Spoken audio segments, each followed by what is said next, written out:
নমস্কার বন্ধুরা, রাত্রির চ্যানেলে তোমাদের সবাইকে স্বাগতম। আজকে একটু অন্য ধরনের থালি নিয়ে তোমাদের কাছে চলে এসেছি।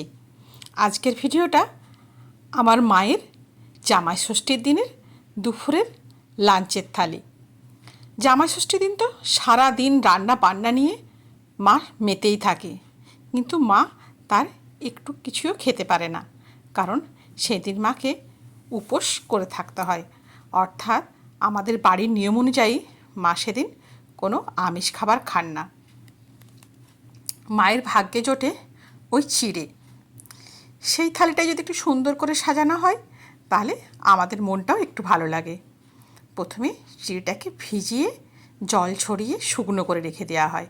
তারপর তার মাঝে একটু মিষ্টি দই, মায়ের পছন্দ মতো দুটো দানাদার মিষ্টি, আর সাথে দিয়ে দিই নানা রকম ফল, ধরুন জাম, সবেদা, আম আর কাঁঠালি কলা। এই দিয়ে মায়ের দুপুরের লাঞ্চ থাকে। মা তাতে বেশ খুশিও হয়। এখানে আমি দু রকম আম রেখেছিলাম, ছিল ল্যাংড়া আর হিমসাগর। যেহেতু চিড়ে ফলার সাথে তো মুরগি বাতাসা অবশ্যই দিতে হবে, তাই তারও ব্যবস্থা থাকে।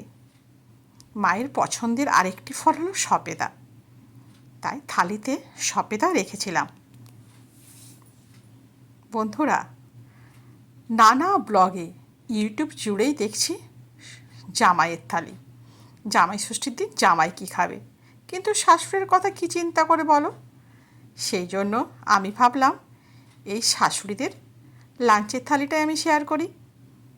বন্ধুরা, ভিডিওটা কেমন লাগলো অবশ্যই কমেন্ট করে জানাবে। আর তোমার বাড়িতে তোমাদের মায়েরাও কি খায় সেটাও একটু কমেন্ট করে জানিও।